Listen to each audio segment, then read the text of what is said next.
I am a 28-year-old woman, and my life, until recently, was built on a foundation I thought was solid. For 8 years, my world revolved around a man, 4 years of dating followed by 4 years of marriage. He was my ex-husband, yet we had found our way back to each other, a second chance I cherished. On paper, and in many ways in our daily life, everything was going all right.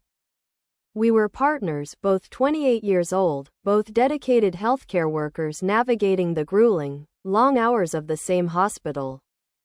The work was exhausting, a relentless cycle of shifts and emergencies, but I truly loved what I did. It gave me purpose, a sense of identity separate from being his wife. Our one profound sorrow, the crack in our otherwise stable veneer, was our inability to have children. The tests, the hopes, the silent months of disappointment had taken their toll. We had begun to tentatively, lovingly, pivot our dreams toward adoption. We were in the early stages, collecting information, whispering about potential nursery colors, allowing ourselves to imagine a different path to a family.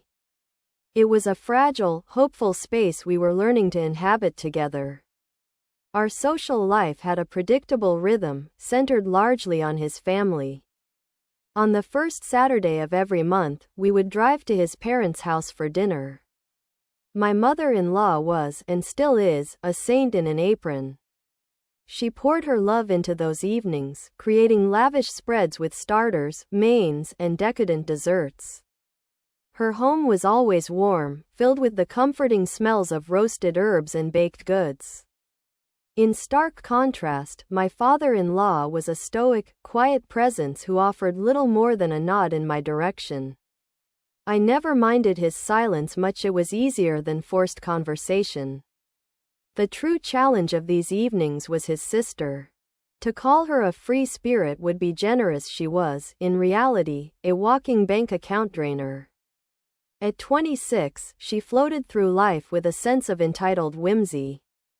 In the last 6 months alone, she'd cycled through 4 jobs, each resignation accompanied by a dramatic pronouncement about toxic environments and a lack of positive vibes. Her lifestyle, however, remained curiously unaffected, funded entirely by her doting parents. She adorned herself in designer items, handbags, shoes, jackets, each one a testament to money she hadn't earned. My husband and she shared a bond forged in childhood, a closeness I always respected. They had their own language of inside jokes and shared memories. But over time, I began to notice subtle, unsettling intrusions. Whenever my husband would show me a moment of casual affection, a kiss on my forehead as I read, a peck on my cheek while cooking, it'd catch her gaze from across the room. It wasn't a look of familial fondness. It was a sharp, icy glare that vanished as quickly as it appeared, replaced by a blank smile. More overtly, she would physically insert herself into our conversations.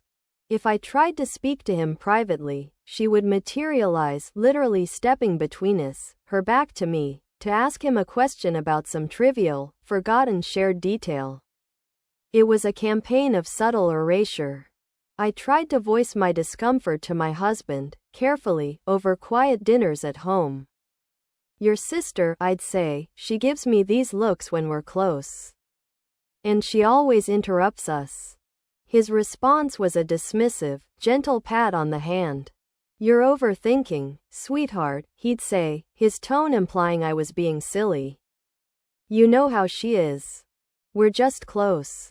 Don't be insecure." His words, meant to reassure, instead made me feel small and paranoid. I began to doubt my own perceptions, chalking up my unease to the stress of work and our fertility struggles. Then came the day that shattered every illusion.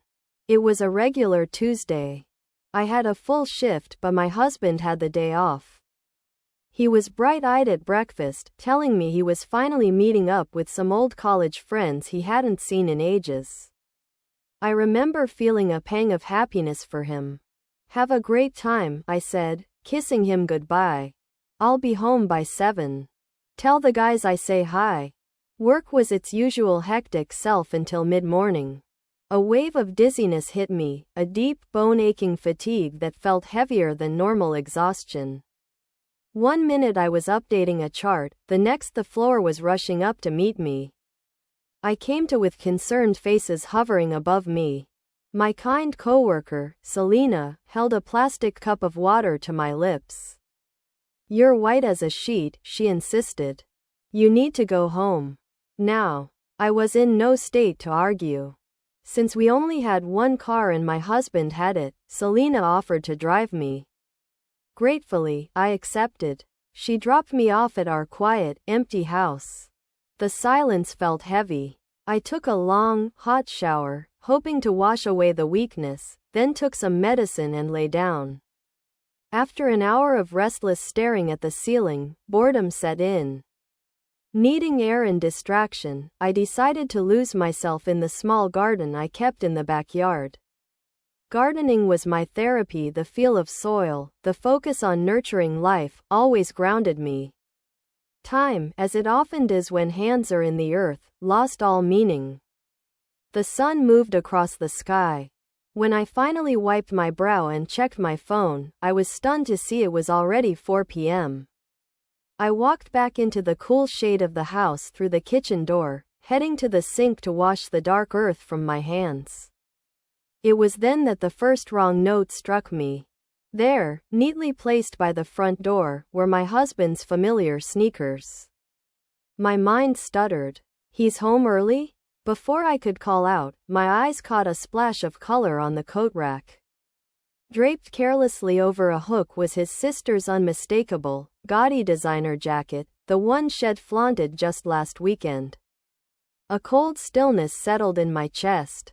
The house was too quiet. No voices from the living room, no sound of the TV. But then a faint noise. A muffled thump, then a low murmur. It was coming from upstairs. My heart began a slow, heavy drum against my ribs. Every instinct screamed at me to call out, to break the eerie silence with my presence. Instead, a terrifying, liquid calm took over. I slipped off my own shoes and moved to the staircase, each step a conscious effort in silence. The murmuring grew clearer as I reached the top, a soft, intimate cadence that didn't sound like conversation. Light spilled from the crack in our bedroom door, our bedroom, with the bed we chose together, under the ceiling fan we argued about installing. I moved as if in a dream, my vision tunneling toward that sliver of light. I peered through the gap. The world stopped. There they were, sprawled across our marital bed like a twisted painting. My husband was leaning over her, his hand tenderly cupping her cheek. Her fingers were tangled in the hair at the nape of his neck, pulling him closer. The scene was one of unmistakable, intimate familiarity. It wasn't a chaste sibling hug, it was a lover's pose. For what felt like an eternity, maybe 3 minutes, maybe 3 years, I stood frozen, my brain refusing to process the data my eyes were sending. The nausea from earlier returned with a vengeance, mixed with icy rage. A detached, survivalist part of my mind clicked into gear. With hands that trembled only slightly, I pulled my phone from my pocket. I opened the camera, made sure the sound was off, and through the crack in the door, I recorded several seconds of their betrayal. I took a still photo for good measure. Evidence, against the gaslighting I knew would come. Then, the numbness shattered. I pushed the door open. It creaked softly. They flew apart. The color drained from my husband's face so completely he looked ghostly. His eyes were wide pools of pure, unadulterated panic and shame. He scrambled upright, mouth agape, no words coming out. But she just shifted slowly, a Cheshire cat smile spreading across her face. She didn't look shocked or guilty. She looked triumphant. She met my gaze and smirked, a silent, gloating declaration of victory. The scream that tore from my throat was raw, primal, and filled with a year's worth of stifled unease and the shards of my broken life. "Get out!" I roared, my voice echoing in the room. Get out of my house. Now. Wordlessly, he stumbled off the bed, unable to look at me. She slid off with infuriating slowness, grabbing her jacket as she passed me, that smirk still etched on her face. I heard their frantic footsteps on the stairs, the slam of the front door, and then silence. The collapse came then. I sank to the floor of the hallway, sobbing, gasping for air, the phone with its damning evidence clutched in my hand. The storm was not over. It was merely changing direction. Later that evening, as I sat numb amidst the ruins of my marriage, my phone began to buzz incessantly. Angry messages flooded in from his family group chat and in private texts. His mother. I can't believe you would accuse them of such a vile thing. How could you be so jealous of their beautiful bond? His father, more blunt. You're a horrible bitch. She was just being kind. The narrative was already set.